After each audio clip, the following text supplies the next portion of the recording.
Welcome to the NAWBO South Jersey 18th Annual Beyond the Glass Ceiling Gala. The National Association of Women Business Owners is celebrating its 47th year. Founded in 1975, NAWBO's storied past is a window on the struggles women face to attain equity in the business arena. As recently as the 1980s, women were still unable to purchase a car, to buy a home, or to obtain a business loan without a male cosigner. Back then, televised images of women doing it all, dancing in heels following a hard day's work taking care of family, business obligations, and a man at home waiting to be waited on, belied the truth.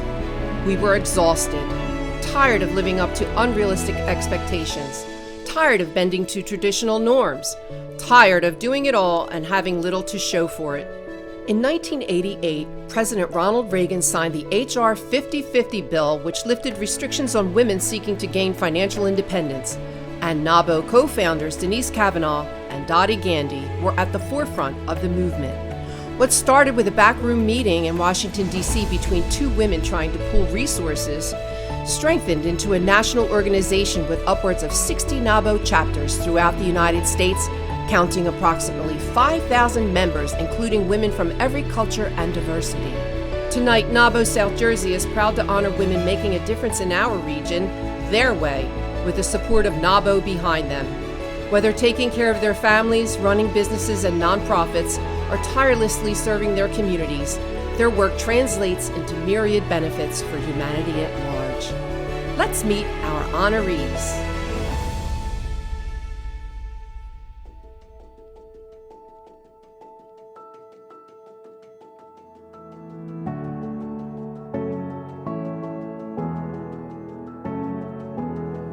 NAWBO South Jersey is pleased and honored to introduce our past president, Megan Chiachia, who is the recipient of the Businesswoman of the Year Award. We're so excited to have her as in our group of honorees. Megan, congratulations on your award. It's so well deserved, and we're so pleased to be sharing with you today. Thanks, Denise. It's so good to be here.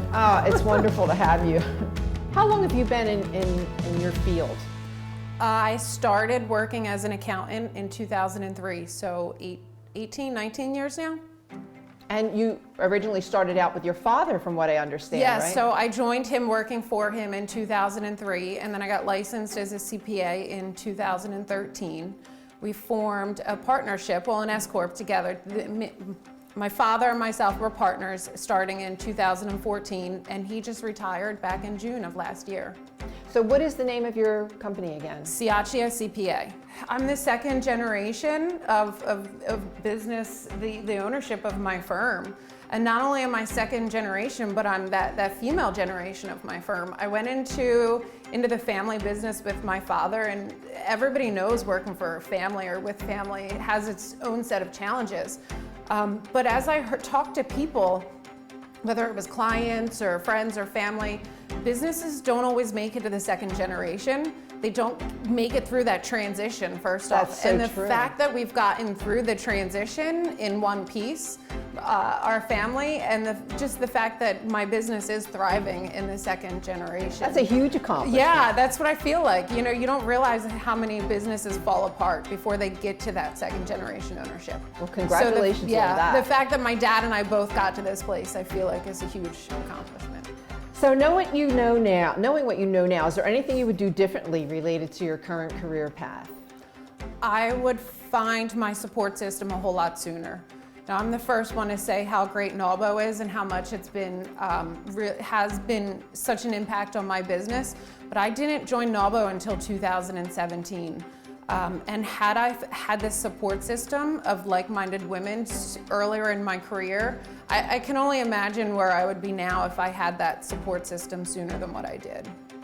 What values or business ethics are important to you as a leader? Joy.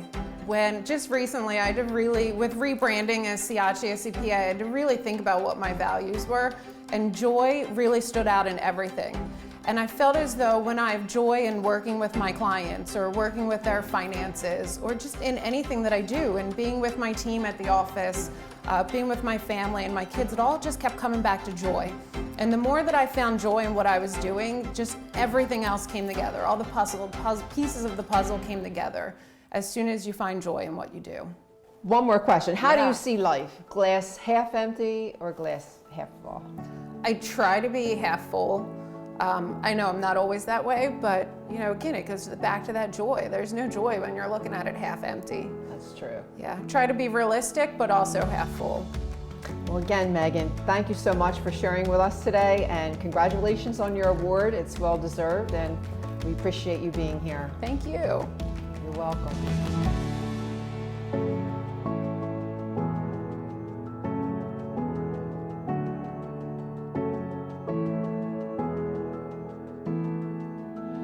NAWBO South Jersey is pleased and honored to welcome Sheldon Barlop-Rumor, who is the CEO and director of This Is It Network, and she is the winner of the Women's Advocate of the Year Award. Yay. So as a women's advocate, what is your role? Ooh, to elevate the voices of women, to celebrate their ambition and their drive and unapologetically share it through their voice. So we do it through the digital content that we produce. So all of our content is less than 15 minutes in length. It offers a talk show type format, and it goes out each and every day to ensure that women's voices are heard. Taking whispers to screams. The motto of the show and the network is for individuals to scream their dream. No longer whisper your wishes. I love that, scream Yeah. your Thank dream. you. That's such a great, Thank you. anybody can relate to that because Yeah. everybody's had a dream that they've really struggled with. 100%. So as a business leader, what are your values as far as your ethics and what is really important to you in your business? I know that this is a buzzword, but authenticity is it. You have the ability and should have the courage enough and the permission enough to be exactly who you are. You should be able to, with pride and with confidence, share exactly who you are in the moment. I think that we've gotten too comfortable as a society faking it till you make it. And I think that there's so much falsehood in being fake. A plastic bag will never be a Louis Vuitton, but you will get better. And so if you focus on who you are as a person and really arriving at that space, there's a community for you. Great success often comes with setbacks. So what was a setback that you were able to overcome? Yeah, I'm a list taker. I don't know how many of us out here are list takers, but I would use and create these to-do lists, right? And on these to-do lists would be every part of my dream, and it'd be 100 things on this to-do list. And I realized that I wasn't getting much done, and I wasn't really moving forward. And I was over-promising and under-delivering. And I was in a situation where my dreams, my actions weren't catching up with my dreams. And so now, one of the things that I do in order to combat that is that I have a today list. What do I have to do today in order to get closer to what it is that I want? And I find that I meet my goals head on when I do that, and I avoid that over-promising and under-delivering. I avoid having my eyes be bigger than my stomach. Now I ensure that I have the action plan Great necessary. commentary on the question too. Thank you. Really, Thank really you. Very helpful for everybody watching. Good. So, who's your celebrity crush? Oh my gosh. I can't let go of my Oprah Winfrey, Auntie Oprah. How are you, my darling? So my mother used to record Oprah, and so we played sports when we were younger, and we had activities, etc. And so we would record Oprah on VHS, age me, record Oprah on VHS, and then after dinner we would watch Oprah Winfrey, and she was my truth. At no point in time did I question whether I could do what I'm doing now because I saw it. And I think that there's so much importance in representation, and there's so much importance in seeing yourself and knowing that you can be because you witness someone else that looks like you. I'm very rarely speechless, but when I meet Auntie Oprah, I think I might lose my voice a bit. Well, listen, Sheldon, Thank you. it's just been such a joy to interview you. Thank you for joining us, and congratulations on your award. It's well deserved. Oh, thank you so much. It's such an honor. It's such an honor. Thanks so much for having me. You're welcome.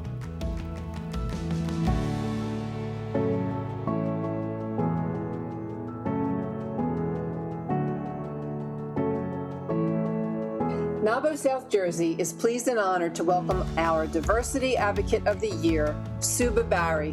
Welcome, Suba. Well, thank you so much. It's a pleasure to be with you today.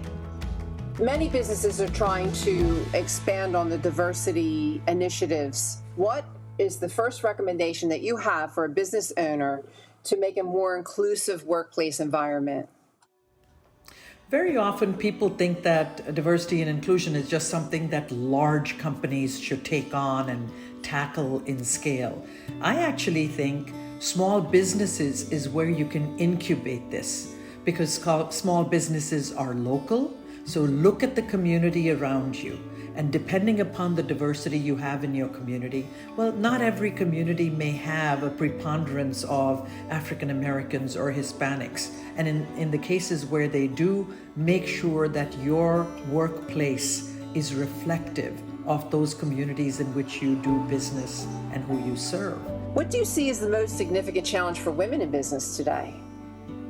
Well, I have to tell you that there are some systemic issues that individual women can no longer just solve on their own, and small businesses can't solve on their own. Let's just take childcare, for example. It is so unequal in terms of what is available to whether it's women with means or those with benefits from the workplace that affords and allows them to be able to have secure childcare, especially in those early years. And small businesses cannot create those for each of their employees. So it is the government's job to some extent to step up to make sure that there is an equalizing mechanism, whether it's in grants, whether it's in tax credits, whether it is in, discounted, affordable childcare that is made available to all families where men and women want to come work. And it's hard for the fathers too, so the system needs to change. So It surely does. And something we noticed early in the pandemic with both moms and dads at home, we figured that there would be a much more even playing field. And it was. The first 3-4 months of the pandemic in dual parent families, you found that, and whether it's same-sex families or otherwise, what you found was that everybody rolled up their sleeves and chipped in. But that changed 6 months out, a year out, disproportionately. Women carried 80% of the burden. Something like 72 times the number of men as compared to women came back to the workforce. Men are back at pre-pandemic levels for employment. Women are still lagging. They have still not come back to work full time. Who is your celebrity crush? Do you have one? Oh, I do have one. It's Tina Turner. I know that she went through some, horrific, relationships, but I think of her as being enormously resilient. I think of her as having incredible passion. I'd love to be able to have dinner with her sometime, and thank God my crush is still alive. But I know that lots of people want to have dinner with Mahatma Gandhi or Martin Luther King. I'd settle for Tina Turner. Well, Suba, thank you so much for joining us today. We've really had a great time speaking with you. You gave gave us a lot of food for thought. Thank you so much.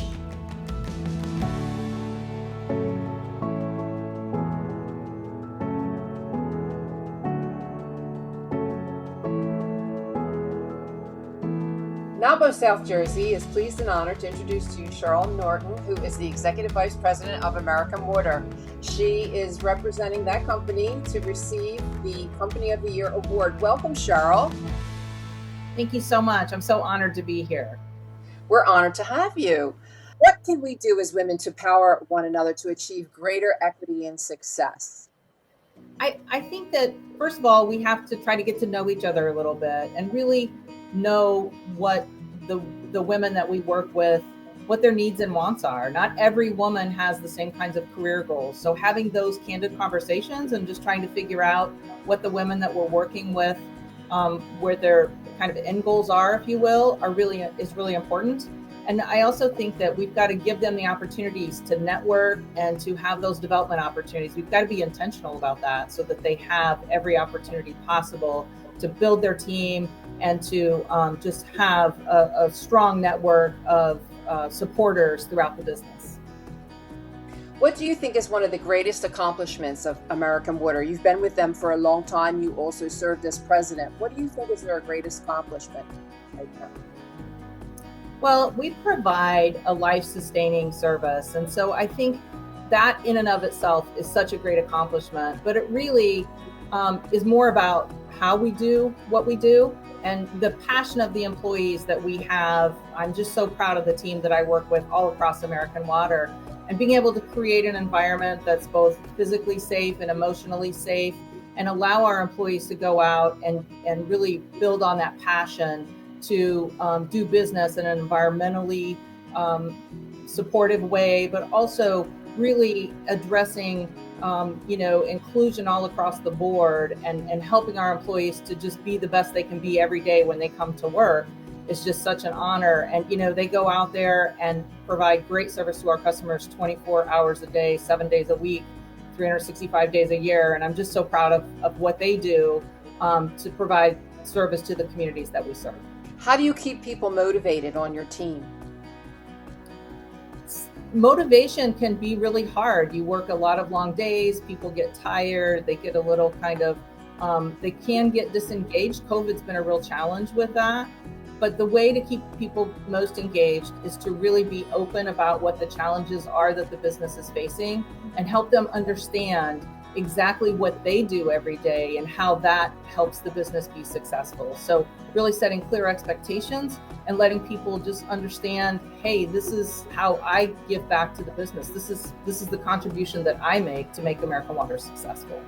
If you could have a meal with anyone in the world at any time in history, who would that person be? I think for me it would be Rosa Parks. And I say that because, I've seen some articles this month about her, because not only is this Black History Month, but it's also her birthday month. And when I really started kind of reading more about Rosa Parks, what I didn't realize was really the reason why she felt compelled that day to stand her ground. And I just think she was so courageous, and she had a lot to lose from a personal That's perspective. real courage. She just stepped up and stood strong, and she was just amazing. So I would love to have dinner with her. Cheryl, we'd like to thank you for joining us today, and congratulations again to American Water for their award.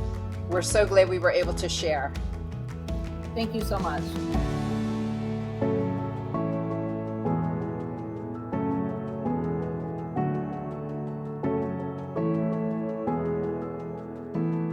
NAWBO South Jersey is pleased and honored to introduce our chapter champion, Audrey Wiggins of On the Town Food Tours.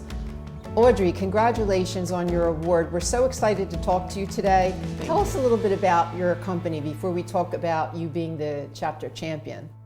Well, Denise, On the Town Food Tours is a walking food tour company where we give people the opportunity to walk the town of various small towns in South Jersey, where they get to sample sweet and savory food along a walking route, learn about history, and speak to some of the owners. So tell us a little bit about your role at NAWBO South Jersey. Well, my role is co-director of marketing and community relations. And what I do there is I focus primarily on the marketing piece, on marketing traditional as well as marketing digital. And what we do is we promote our members, their businesses and themselves, and we help tell the world about what it is that they do and the services that they offer. What do you think is one of the biggest challenges for a woman in business today? Really change how we see each other, primarily as colleagues and not as competitors. I, myself, and 6 other women business owners who are in the food tour industry started this consortium called the New Jersey Food Tour Trail. And we have businesses that are exactly the same but in different locations, but we come together to support each other, to learn about what's happening in our industry, to talk about the challenges that we have, and to provide solutions. And we support each other, and we use that platform to help promote, of course, the consortium, which is all of our businesses, but I don't think we could have been as successful individually without that consortium. What values or business ethics are really important to you as a leader? I think for me, being honest, being true to yourself, being open, just be yourself. You know, whether that's good or bad sometimes, you'll learn and you'll adjust. But I think just being who you are, being authentically you, and you can never go wrong. So if you could have dinner with any person in the world, man or woman, who would that be? I would probably say President Obama, only because of the challenges that he's overcome to get where he eventually was as President of the United States. I've seen his biography. I have listened and read Michelle's books. And I just think that he's a huge inspiration to all young people and old people alike. What advice would you give a young entrepreneur starting out today? I would say to network. Join an organization like NAWBO and become a part of a sisterhood which are full of women that have like minds. And be a part of this organization. NAWBO surrounds itself with corporations, businesses, nonprofits who can provide resources to women in business. And I think if we make one successful woman, then we're all successful. Thank you so much, Audrey, and congratulations again on your award. You've given us some great food for thought from on the town food tours, and I really appreciate you being here today. Thank you very much, Stace. You're welcome.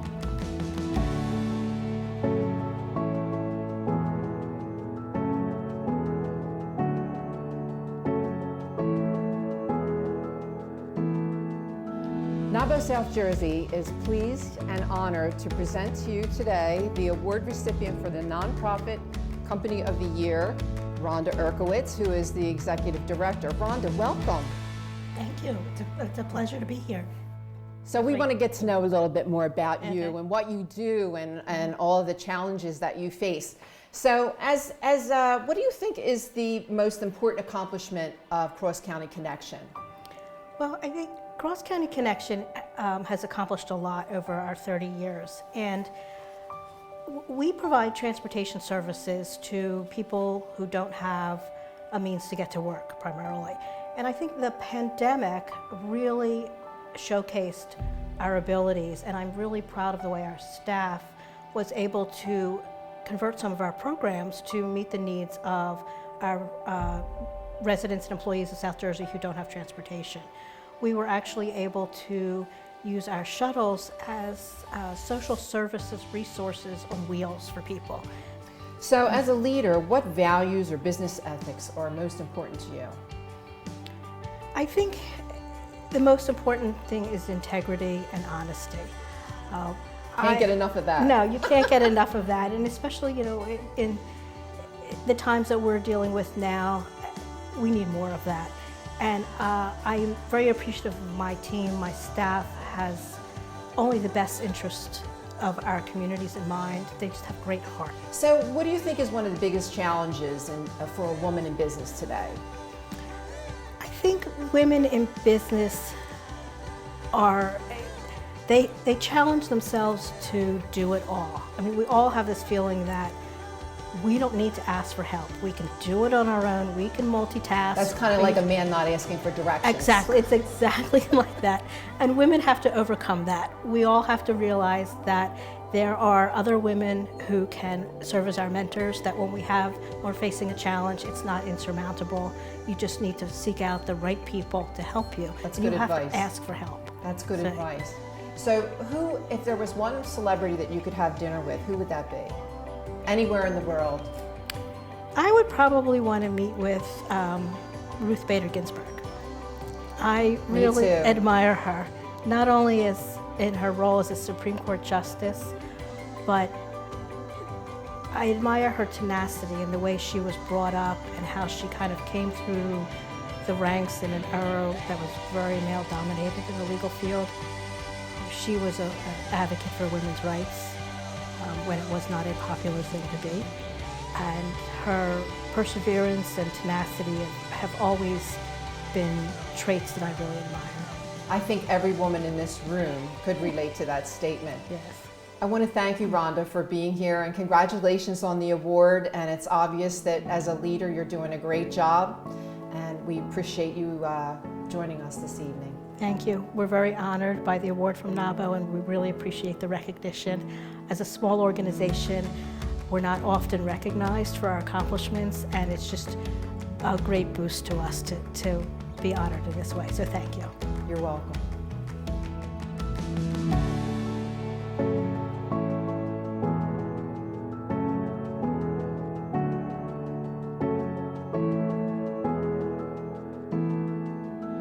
NAWBO South Jersey is pleased and honored to welcome Nicole Lanuti, recipient of the Women Under 40 in Business Award. Welcome, Nicole. Thank you so much. It's so great to have you here. Thank you for having me. Appreciate it. Your resume is so extensive. Can you tell us a little bit about your background? Sure. I graduated with an undergrad from Temple University. I got my master's at Rowan University. My undergrad was in advertising. My master's was in PR.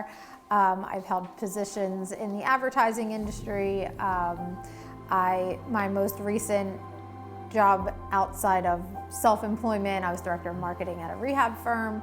After a few different paths that kind of led me to self-employment, I am now owner of two businesses based out of Washington Township. I have the craft room and made up paper design. So it is a true family-run business. I am a sole owner. It is not a franchise, but of course my husband's involved. I have two kids that are always in the store, my mom, my aunt. Okay, but you're still a woman running a business. You still are under 40 recipient Yes, I of am this under award. 40. So what do you think is the biggest challenge of a woman starting out in business? It definitely is more work than you will ever do working for somebody else when there is no clock out, but it's very rewarding. It is a struggle when you have to, all of us, meaning like small business community, everyone is very short-staffed. So when you have to make up that extra time when you already don't have that time. So tell us a little bit, what are your values or business ethics that are important to you as a leader? So to me, one of our main things that I went into this wanting to do was to be able to give back when we can. Going into this, like I said, we had a tremendous amount of support, family, friends, community, and prior to going into business myself, there were a couple businesses that we frequented that had this really good give back policy and a lot of community support, a lot of community involvement. It's definitely something that I wanted. What do you consider your greatest accomplishment in life? Probably being able to do what I can with my family. Being able to be a business owner, but again, do the things for my kids that I need to. I bring my kids as much as I can because That's awesome. They are it for me. They are 100% my biggest accomplishment. But to be able to show them what I do and the reason I do it is hopefully one day they'll be able to, have those same morals and stuff. Tell us a little bit about the Blackbird Foundation. So back in 2017 into 18, when we got the diagnosis for my daughter, we actually got a diagnosis for her in 2016. She has a very rare genetic mutation. When we got her diagnosis, she was only one of 48 in the world. But in the state of New Jersey, a diagnosis like autism is legally recognized places, but genetic mutations are not. So to be able to get her therapies and equipment that she would have needed, it's a very long process. We were trying to get her a gait trainer to try to help her walk, and because of insurance and because of the way the laws are in the state of New Jersey with special needs, it took us about 8 months to be able to get one. By the time we got it, we were going to go pick it up at CHOP. She started walking 3 days before that, which was wonderful, but we got the gait trainer. We picked it up anyway. We gave it to another family. Their child started walking. We took it back. We gave it to another family. Their child started walking. It's been great. The traveling walker. It is. And now another family in Washington Township has had it for a couple years. But the idea of doing that kind of sparked